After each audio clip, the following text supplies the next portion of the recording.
Mesdames et Messieurs les présidents des organisations patronales, des organisations des commerçants, des chambres consulaires et chambres des métiers, Mesdames et Messieurs les directeurs généraux, directeurs nationaux et chefs de service, Mesdames et Messieurs les représentants des partenaires financiers et sociaux, Mesdames et Messieurs les représentants des autorités religieuses et coutumières, Mesdames et Messieurs les représentants des partis politiques et de la société civile, chers invités,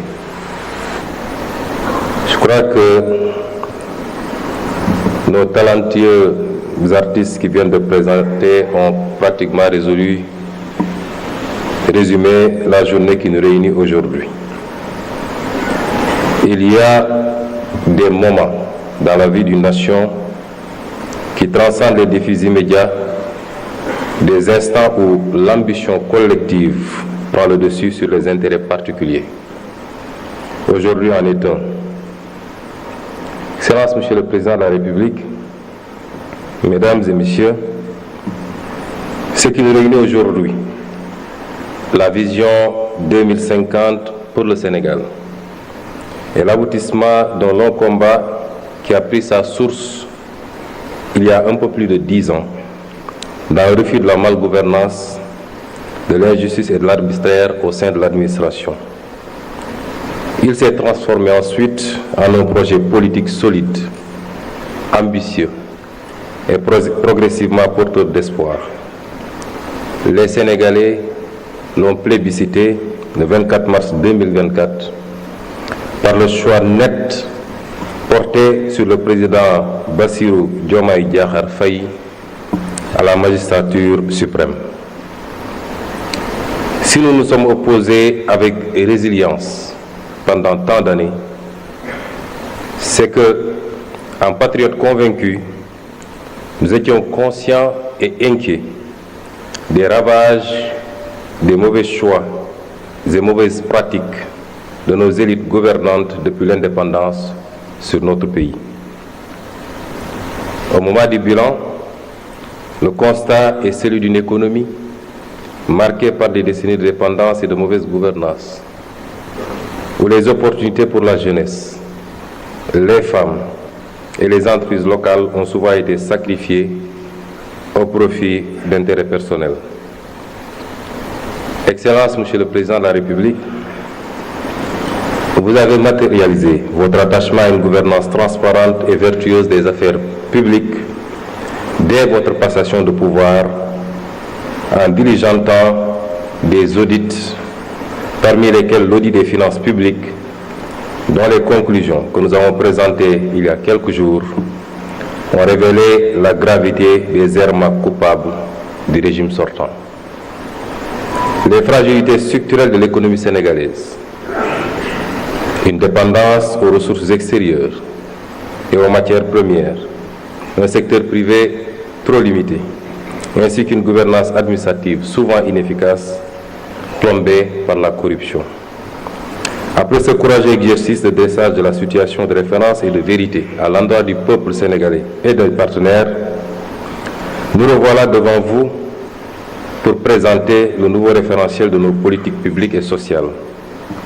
Monsieur le Président de la République, rappelons que vous avez été élu sur la base d'une offre programmatique intitulée « Le projet pour un Sénégal souverain, juste et prospère ». Dès votre installation, vous avez bien voulu nous faire l'honneur de nous confier la passionnante mission d'opérationnalisation des idées innovantes que vous y défendez, pour une rupture qualitative et profonde. Il s'agissait pour vous de poser les fondations d'une transformation systémique par des solutions durables, non pas pensées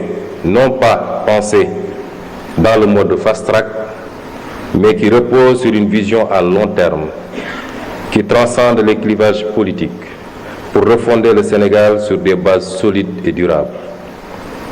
L'équipe de conception, composée d'experts de la primature et du ministère de l'économie, du plan et de la coopération, s'est immédiatement alors mise en place sous la direction du ministre de l'économie, du plan et de la coopération et du ministre secrétaire général du gouvernement, sous ma supervision.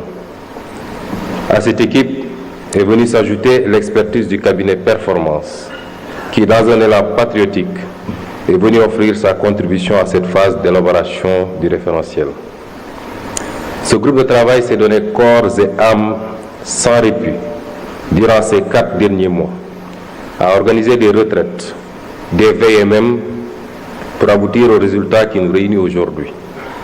Les choix d'élaboration de ce document reflètent les options fortes de son Excellence, Monsieur le Président de la République, de faire confiance à l'expertise locale, d'une part, et d'impliquer davantage le secteur privé national dans toute définition et exécution des politiques et programmes publics. Le diagnostic stratégique qui a découlé de ce travail pour notre pays pourrait se résumer en 4 grands mots. Notre modèle ne crée pas de valeur, une croissance d'à peine 0,4% en moyenne du PIB, une gouvernance qui ne favorise pas l'éclosion, 10 entreprises pour 10 000 habitants au Sénégal contre 500 pour 10 000 au Maroc et 709 pour 10 000 à Singapour, une population active mais peu productive, 80% sont des ouvriers, commerçants ou artisans. Le privé génère 2 fois moins d'emplois que le public. Un modèle social inéquitable. 4 Sénégalais sur 10 sont pauvres. Et à l'indice de développement humain, nous sommes classés 169e sur 192. Voilà sommairement dresser les maux dont souffre notre pays. Ce cercle vicieux de dépendance et de sous-développement nous a maintenus à la lisière des trajectoires vertueuses qu'il nous incombait d'emprunter ces dernières décennies. Nos experts y reviendront plus largement lors de leur présentation. Nous savons hélas que nous ne pouvons plus revenir en arrière, mais nous pouvons prendre un nouveau départ. Commencer à partir de maintenant et emprunter une toute nouvelle trajectoire librement choisie, partagée et assumée. C'est la haute et noble ambition fixée par son Excellence le Président Bassirou Diomaye Diakhar Faye. Pour y parvenir, nous ne ferons plus comme avant, courir d'une réforme à une autre, d'un projet à un autre, touchant à tout, laissant bien souvent par-ci, par-là un goût d'inachevé, et toujours dans la précipitation électoraliste et le diktat du prochain mandat. Nous avons pris le pari d'adopter un nouveau modèle de développement sur le long terme, reposant d'une part sur un État stratège, mesdames et messieurs, qui favorisera grandement le développement de filières compétitives, de pôles territoires viables, avec des villes épicentres et un secteur privé national fort. Comment y parvenir? Notre approche repose sur une transformation systémique, incluant bien entendu une plus grande responsabilisation de nos concitoyens d'ici et de la diaspora. À l'instar des économies qui ont décollé, nous développerons quelques solides moteurs de croissance sur lesquels nous appuierons pour créer une économie compétitive, gage d'un Sénégal souverain, juste et prospère. Nous illustrons en vous présentant l'arbre qui symbolise et synthétise notre vision 2050. Voici le baobab, emblème national. 4 parties principales composent cet arbre majestueux, familier dans nos paysages. Des racines, un tronc, des branches et des fruits.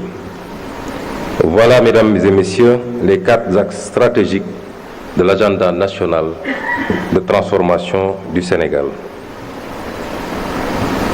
Notre baobab repose sur de solides racines qui représentent la bonne gouvernance et l'engagement africain.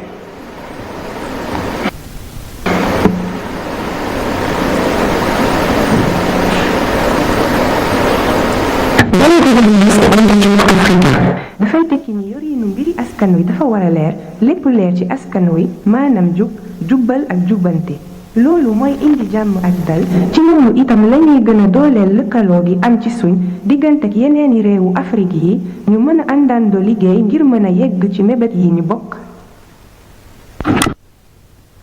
Et le solide tronc du baobab représente un aménagement optimal et un développement durable. Aménagement et développement durable mooy fexe ñu mën a séddale tabax yi ak service yi ci diwaan yépp su ko defee gox bu nekk mën a yokk ci anam wu dëppoo ak liñ bëbët dafay ànd ak tabax dëkk yu méngoo ak sunuy bëgg-bëggu ëllëg ci jamono jooju faawu ñu aar xéewali jaww ji ngir ñu bañ a jeex boole ci defar dëkk yu mën a dëppoo ak bëgg-bëggu tey te bañ a sànk ëllëg. Mesdames et messieurs, les branches fournies représenteront notre capital humain de qualité et la garantie de l'équité sociale. Capital humain de qualité et équité sociale maanaam gën a sukkali njàng ak tàggat ngir jox askan wi xam-xam bu am njariñ ba noppi ñu gën a yemale askan wi ku nekk mën a am paj ak kaaraange bu ko weesoo ñu fexe ba kenn bañ a des ginnaaw ci yokkuteg réew mi. Et les fruits enfin qui représentent notre option de bâtir une économie compétitive. Économie compétitive li ñu jublu mooy Sénégal bu moom boppam jub te am naataange ànd ak koom-koom bu am taxawaay maanaam sos koom-koom gu mën a joonte ak àddina si loolu dina gën a dooleel barabi yokkute yi gën a yombal liggéey yi gën a yombal dundinu askan wi su réew mi jàppale secteur privé bi mu am doole ba noppi fexe moom boppam ci wàllu koom-koom loolu dina tax alal ji am njariñ ci askan wi ci noonu lañuy gën a yombalee ay liggéey ak ay gis-gis yu bees ci dëkk bi.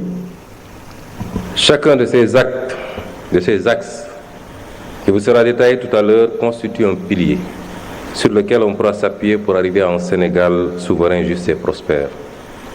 La nouvelle stratégie de développement pour les 25 prochaines années, grâce au scénario de rupture que nous proposons, devrait donc conduire à terme à récolter les fruits de notre baobab. Un Sénégal souverain, juste et prospère, c'est une nouvelle trajectoire de développement. C'est des moteurs de croissance en pleine expansion. C'est enfin une nouvelle carte économique et de nouveaux corridors. Monsieur le Président de la République, distingués invités, il ne me reste plus qu'à laisser la place à nos experts pour vous fournir plus de détails sur le nouveau référentiel. La présentation se fera en 3 étapes. Le diagnostic, qui sera introduit par M. Cheikh Modou Thiam, directeur de la planification au ministère de l'économie, du plan et de la coopération.